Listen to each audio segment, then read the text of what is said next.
Hey everyone, negotiations are everywhere. Whether you're trying to close a business deal, ask for a raise, or even decide where to eat tonight. Most people think negotiations are all about compromise, about finding the middle ground. But what if I told you there's a better way?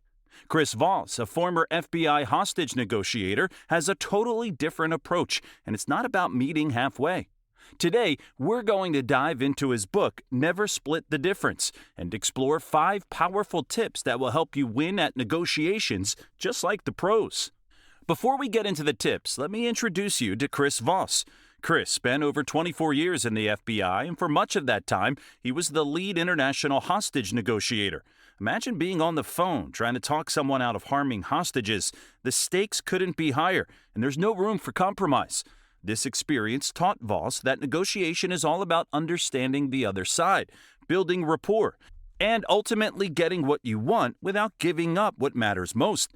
His techniques are practical, powerful, and surprisingly applicable to everyday situations. All right, let's jump into the first tip: tactical empathy.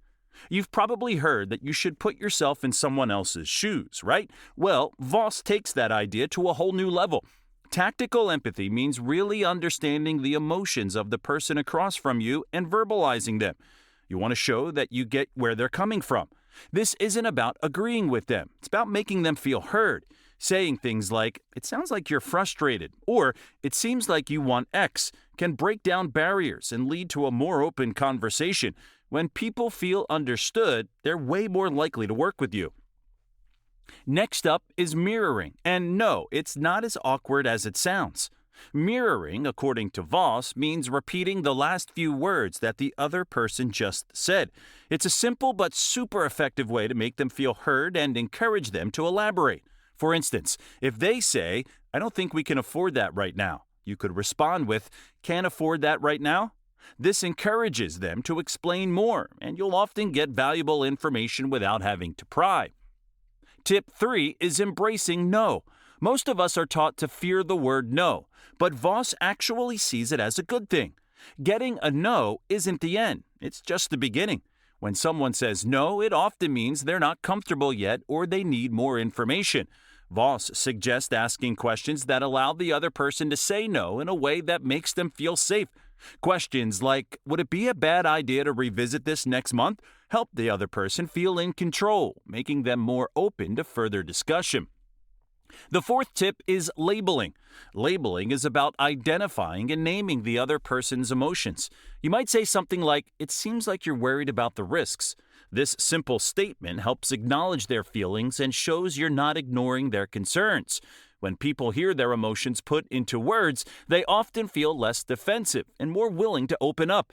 It's a powerful way to bring down the tension in negotiation.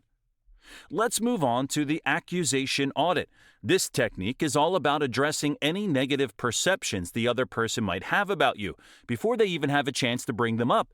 For example, if you think they might be worried that you're pushing too hard, you could say, "You probably think I'm being overly aggressive here." By getting those words out in the open, you diffuse them. You show that you're aware of their perspective and you're not afraid to address it head on. And here's a bonus tip: getting a "that's right" response. This one is powerful. To get this from your counterpart, you need to summarize their perspective in a way that really resonates with them. It means reflecting back their feelings, motivations, or concerns accurately and with empathy. For example, if they're frustrated about a lack of resources, you might say, "It sounds like you're feeling overwhelmed because you don't have enough support to get this done." When they hear their own thoughts clearly articulated and they feel fully understood, they're likely to respond with, "That's right." This shows they feel genuinely understood, which can significantly improve your chances of reaching an agreement. Getting a "that's right" is a sign that you're on the same page. If you found these tips helpful, don't forget to like this video and subscribe for more insights into negotiation, communication, and making the most out of every opportunity. Thanks for watching, and I'll see you next time.